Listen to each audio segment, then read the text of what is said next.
Welcome to steno dictation. Dictation 5 second बाद शुरू होगा। स्टार्ट।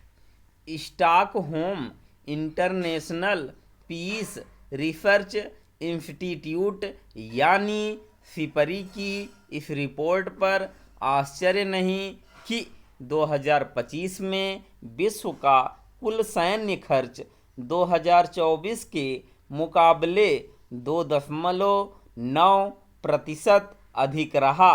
अब रक्षा खर्च विश्व की कुल जीडीपी का 2.5% हो गया है।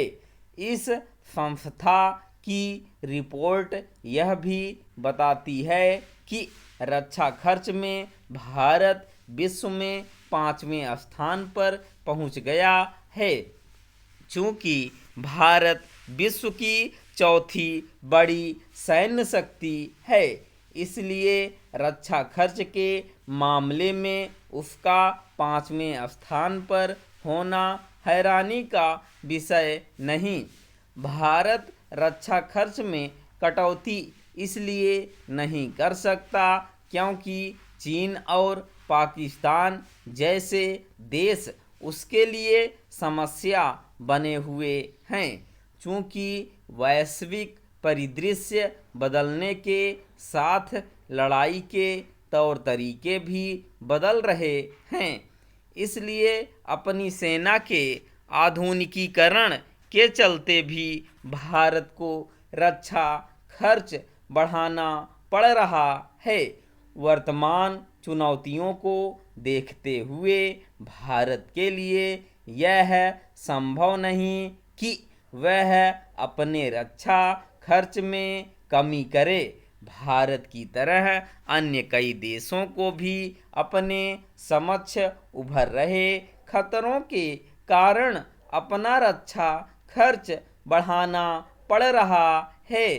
कुछ ऐसे भी देश हैं जो आर्थिक रूप से कमज़ोर होने के बाद भी पड़ोसी देशों पर अपना दबदबा कायम करने अथवा उन्हें आतंकित करने के लिए अपना रक्षा खर्च बढ़ाने में जुटे रहते हैं। दुर्भाग्य से पड़ोसी पाकिस्तान ऐसे देशों में प्रमुख है। चीन भी अंधाधुंध तरीके से रक्षा पर खर्च कर रहा है ताकि एशिया के साथ विश्व में अपना वर्चस्व कायम कर सके। आज के लोकतांत्रिक युग में किसी देश से यह अपेक्षित नहीं कि वह विस्तारवादी अथवा सामंतवादी मानसिकता का परिचय दे, पर समस्या यह है कि ऐसी मानसिकता वाले देशों की कमी नहीं।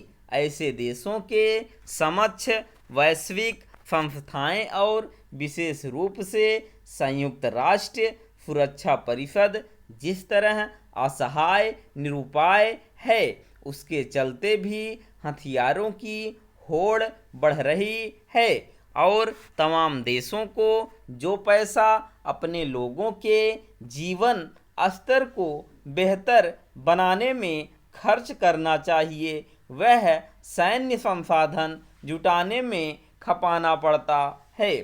पिछले कुछ समय से प्रमुख वैश्विक शक्तियां जिस तरह मनमानी कर रही हैं, उससे अभी तक चली आ रही विश्व व्यवस्था छिन्न भिन्न हो चुकी है। जैसे यूक्रेन पर रूस का हमला उसकी मनमानी का परिचायक था, वैसे ही अमेरिका की ओर से पहले वेनेजुएला और फिर ईरान को निशाना बनाना भी उसका मनमानापन ही है।